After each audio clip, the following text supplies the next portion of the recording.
नमस्कार,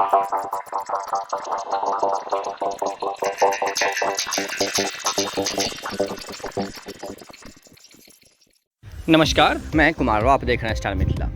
मिथिला क्षेत्र के लिए ये कितने दुर्भाग्य की बात है, जब भी सहरसा फॉरबिसगंज रेलखंड पर ट्रेन परिचालन की बात पूछी जाती है तो कोई न कोई आला अधिकारी मन बहलाने के लिए एक ऐसा स्टेटमेंट दे देते हैं जिससे क्षेत्र के लोगों को ऐसा प्रतीत होने लगता है जो अब आखिरकार ट्रेनों की परिचालन शुरू कर दी जाएगी। लेकिन कुछ समय प्रतीक्षा के उपरांत फिर स्थिति वहीं धरी की धरी रह जाती है। बात कर रहे हैं समस्तीपुर के डीआरएम विनय श्रीवास्तव की, जिनका आगमन एक दिन पूर्व सहरसा जंक्शन पर हुआ था। समस्तीपुर डीआरएम कल सहरसा जंक्शन पहुंचे थे।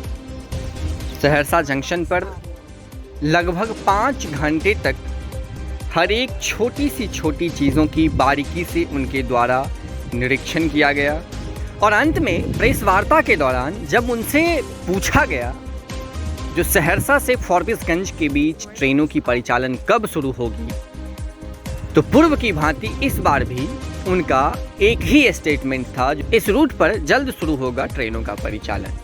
हालांकि इस स्टेटमेंट में एक अच्छी चीज़ ये भी रही, उनके द्वारा कहा गया जो इस रूट पर मालगाड़ी चलाने की अनुमति मिल चुकी है।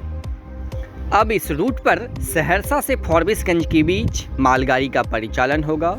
मालगाड़ी परिचालन के उपरांत सीआरएस के द्वारा निरीक्षण किया जाएगा और उसके बाद अगर इस ट्रैक में किसी भी प्रकार की समस्या नहीं पाई जाती है तो ट्रेन की परिचालन शुरू की जाएगी। इससे पहले भी समस्तीपुर डीआरएम हो या फिर कटिहार के डीआरएम हो या फिर सीपीआरओ वीरेंद्र कुमार हो, इन लोगों के द्वारा भी इस प्रकार का स्टेटमेंट दिया जा चुका है। यहाँ तक कि अररिया के एमपी प्रदीप कुमार सिंह के द्वारा भी ये स्टेटमेंट दिया जा चुका है, जिसमें उनके द्वारा कहा गया जो जल्द ट्रेनों की परिचालन शुरू की जाएगी और ये अप्रैल माह से अभी तक चलता आ रहा है।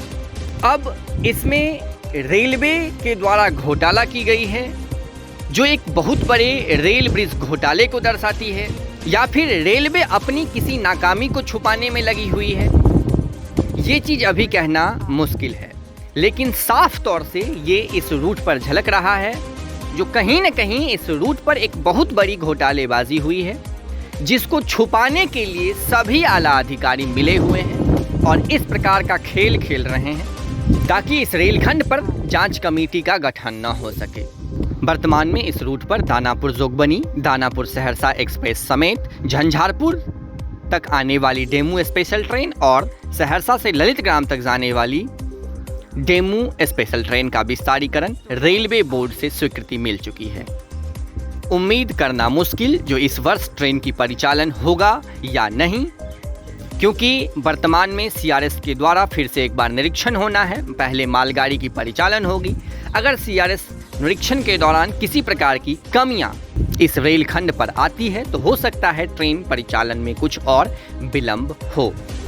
हालांकि अच्छी बात यह है, पूर्व में दिए गए सीआरएस निरीक्षण के निर्देश के अनुसार अभी वर्तमान में इस रूट पर काम किया जा रहा है ताकि यात्री ट्रेनों का सुगमता से परिचालन किया जा सके। जुड़े रहें आप स्टार मिथिला से। हम बहुत जल्द अगले तस्वीर के साथ हाजिर होंगे जो अपने क्षेत्र मिथिला से होगा। धन्यवाद। आप देख रहे थे स्टार मिथिला।